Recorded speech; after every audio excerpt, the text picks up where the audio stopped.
Hello everyone, welcome back to yet another tutorial in Madlookz VFX. Today I'm going to give you a rough introduction about a Python tool which I made using vibe coding. This might be helpful for your CopyCat workflow. It is indeed helping me, so I hope it will do the same for you as well.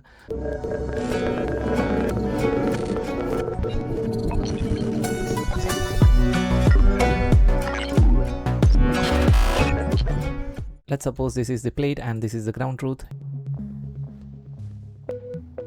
Usually what I will do is I'll just select the ground truth, take frame range node, I'll connect that into the plate, keeping 1 here. Let's suppose we need maybe 5 frame hold. So let's take frame hold node, connect that here, maybe here, again here, here, here. Go into frame hold, this is 1001, this is 1010, 1020, 1030, this can be 1040.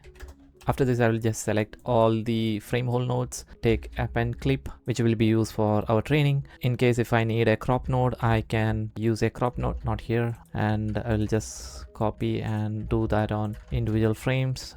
Then finally, I will use a remove node. Most of the time I'll just keep this as RGB so that no alpha is trained, which will definitely save us little time. This is my ground truth data and I will just copy that into my plate to make sure I'm using the exact same data for the plate as well. So this is my usual setup. Maybe I can put a backdrop node here to make it look even organized. Same thing here as well. Yeah, but this is going to take a lot of time, right? So I made a quick, easy tool for doing this work in just few seconds. Let me take both the plate and ground truth here and gonna keep it here. So this is the ground truth and this is the plate. As you can see, 1, 10, 20, 30, 40. This is the frame hold which we need for this project or this training.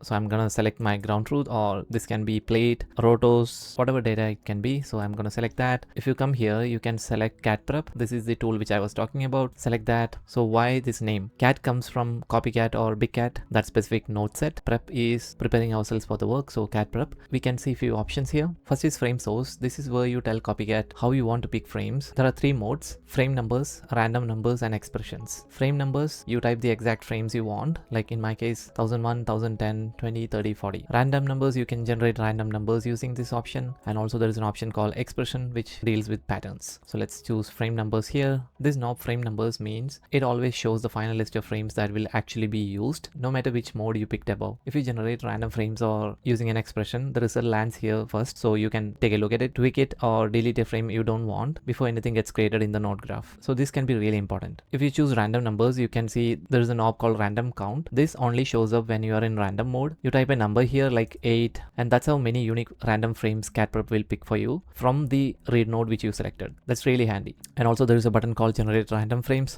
Suppose if you are keeping 4 here and asking to generate random frames, it just generate random frames from the global frame range settings. And also if you go to expressions, you can type in the expressions here. In our example, I'm gonna type 1001 to 1040 into 10. Click on generate pattern frames. You can see it generate 4 frames here between 1001 and 1040, and the difference is 10. If you keep 5 here and generate, you can see there are more frames here. So this is all about frame source. Next we have a simple on off switch. When it's on, CatPrep connects the whole setup. It builds to whatever node you have selected, usually your read node or footage. This makes sure the frame holes are actually pulling from your real plate instead of floating disconnected. Next, wrap output in backdrop. This is another on off switch. When it's on, CatPrep draws a backdrop around everything it creates, so the whole batch is visually grouped together and easy to spot in a busy script. Next we have add remove node. This is also an on off switch. When it's on, CatPrep adds remove node after everything else. That strips out channels you don't need. This is helpful because CopyCat trains faster when it's not dealing with extra data it doesn't need. If you choose this option, you have a menu to select which are the channels you want to keep. Here I have RGB and RGBA. There is also an area where you can type in a name for the group. This is particularly for the backdrop which is getting created. So in my case, let's type in CopyCat.